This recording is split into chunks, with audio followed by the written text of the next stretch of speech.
Hi, my name's Frank Smith and I work at LSH Auto here in Stockport. My name is Bianca Walkden and I am triple world champion in Taekwondo.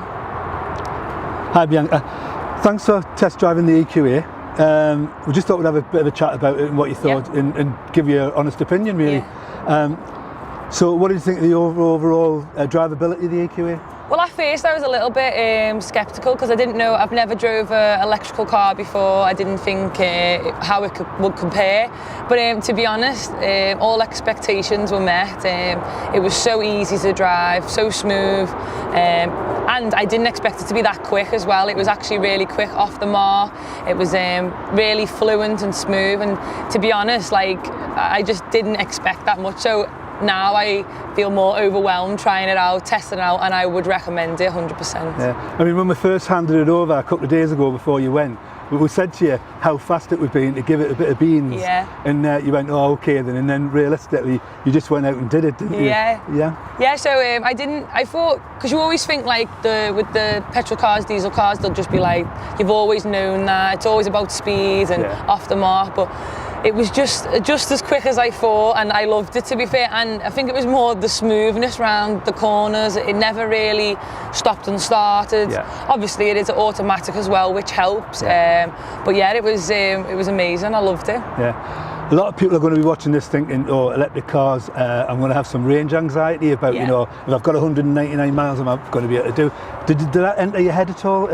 No, not one bit at all. I think, like we said previously before as well, you can, with that app that there is as well, the Mercedes Me app, planning your route and showing where all the charging stations was so easy. Everyone as well now works on the phone 24/7, and it was just so easy to access the information for where the charging banks are, how long there was left in the car. And it actually already does like 200 miles already, so that's pretty far, and you probably wouldn't go any more, and then you'd take a break anyway. So it was surprisingly longer than I thought, and it doesn't run it down quick either. No. I've took it now for 2 days and had a whiz round it, and I didn't actually do that many miles. It was like 50 miles or something, but I took it everywhere, and I still got the most out of it. Brilliant. And how did you find charging it? And you know, because I think we did you had a look at it when we first handed it over about how to charge it and where the cables went. How easy did you find that? At first I was a bit like, oh, this might be quite hard to learn, but you showed me it once. It was so simple. It was literally the charging cable was in the back of the boot. You put it in, it's like plugging in your phone and charge, literally wait a little bit, and it was surprisingly quick how quick it did charge the car up. Yeah. So it was so simple. You've literally just got to learn it once, and then it's automatic to you. Yeah. What about room in the car? How did you find that? Because I mean, you're 6 foot.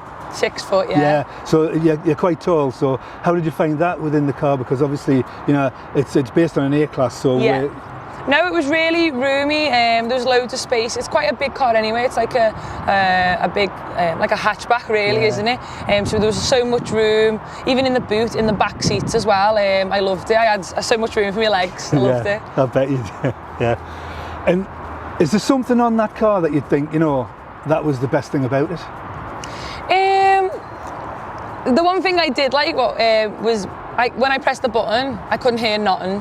To be fair, sometimes I had to double check if it was on or not to see if it was go. Yeah. And how smooth it was, literally putting it into drive, reverse, anything, and how quick it would just go off. It was just so smooth and effortless. And I think like nowadays everything is the best when it is effortless. You don't even have to do not much, and we all get lazier and lazier. And I think as well, one thing that we do forget, it is zero emissions, and literally I wouldn't even know the difference from it. Like if it's saving the planet a little bit, then I would definitely go for it. Okay, brilliant. I'm pleased that you liked it. Yeah. Do you like the colour? I did actually. It was like a nice matte, instead of like a bit shiny all the time. It was just something different and a little bit more prestige. Oh, brilliant. Okay. So realistically, you know, with your assessment, you obviously like the vehicle. Yeah. And I hope you're being as honest as you can be. Okay. You would have no problem about owning a fully electric vehicle? No. You know? No, 100% would definitely change to it.